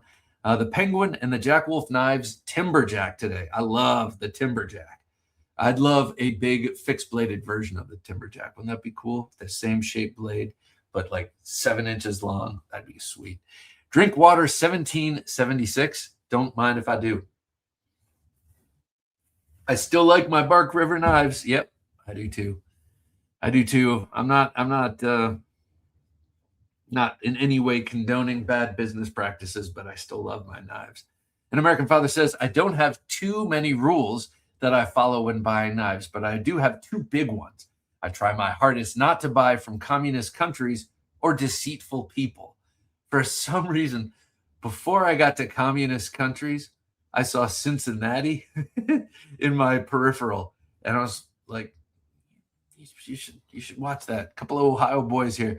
But yes, so American Fathers rules, no communist countries and no deceitful business practices.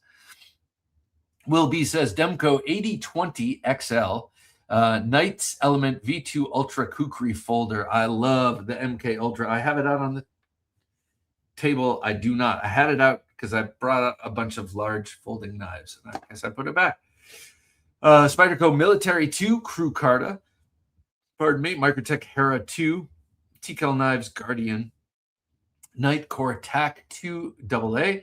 And Cool Hand G10 bolt action pen. Oh, nice. G10. A G10 pen. That sounds cool, man. All milled from G10, I presume. Very nice. Tempe Chris says, I want a Rife with green burlap.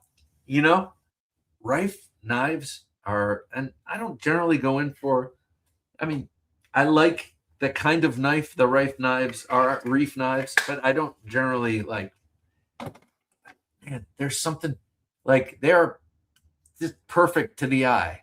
They really are. They're like, they just look perfect. I don't know.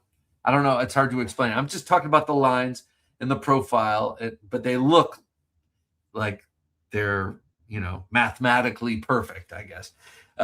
Michael Elliott says, Ben and Austin at NAFS did a really detailed video on what it takes for a knife to be legally labeled as made in the USA.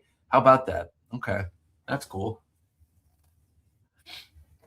Terminator Joe says, does that mean they were inflating the cost of their knives? Was that $300 knife really a $30 knife? Makes you wonder because the worship of steel and not heat treatment. Yeah, I don't know. I can't answer that, but I mean, they weren't the ones that were not what they were supposed to be were. Yeah, that was an inflated price. An American Father says most of the highest valued fighting swords and knives in the world are made of 1095 steel. Just saying. There's a reason. I'm with you. I like 1095. Diablo says, I have a Bark River for sale, 20 cents plus shipping and handling, $200. I'll take it. Todd Carr says, Bark River is sorry he got caught. Not that he did it. Big difference. You might be right about that. But I've definitely used that line on my girls. Anthony Kitchen says that margin might have gone up Mike's nose. These. I don't know about that. I don't know nothing about that, but who knows? Who knows? Huh. 1095 was the steel of choice back when outhouses were the toilet of choice. There are way better choices now, says Edgy American Blades. Outhouse knives, says Jesse. Good to have you here, Jesse. Hashtag outhouse knives. El Diablo says, can a Bark River cut toilet paper? I don't have any knives that can cut toilet paper or paper towels. But I'm envious. I'm jealous of those I see sharpening their knives to the point where they cut paper towels. James Hart says, I also have quite a few knives in 1095, and they take and keep a good edge. Yeah, I really like them. The only thing I don't like is occasionally they rust on the edge if they're not treated, but just be careful. Look Fat, good to have you here. I like your avatar. It reminds me of a Robert Longo painting from the 80s. Happy to see the clinch pick on the podcast. I always wanted a thumb rest on it like the Gunfighter, but in hindsight, it loosens your grip more than I like. Oh, you know what? That could be, but it gives you different options, let's say. But I'm glad you like it. And the regrind on that was one of the other knives I have with a regrind, though I did not have it reground. Dirk Pinkerton just kind of did it of his own accord before sending it to me. I love that avatar. Ray Herman said, how did you get your cat to hold the knife, though? Cold Steel, all murdered out, Recon 1 XL. Beautiful, says Ray Herman. Yes, indeed. I love everything about what you just said. Split and Slices says, Carrie, off-grid knives, Cayman XL, Red Dawn, Red Rider Reserve 42, large trapper, T-Kel combatant, Kaiser Sheepdog, UTI2 utility. Interesting. Okay, I know what you're talking about. Fishbag says, today was the Cold Steel 3V 8010 XL Voyager Tanto serrated, large Espada, Swift 3 carve, mini tack Tanto serrated as a necker, and yellow bone trapper. I've never tried their slip joints. Jerry C says, fraud is fraud, and as hardworking consumers, I do not dig it. Hopefully some legal justice will be done. Sadly, I think it happens a lot more than we really know. Yep, I agree.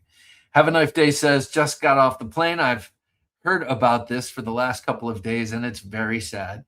I have a couple of knives from several years ago. Sad death of a legacy, indeed. And I believe that's about where we'll leave it. Gotta go. My birthday, 68. Happy birthday, Jay. Happy birthday. What is it? It's the 26th,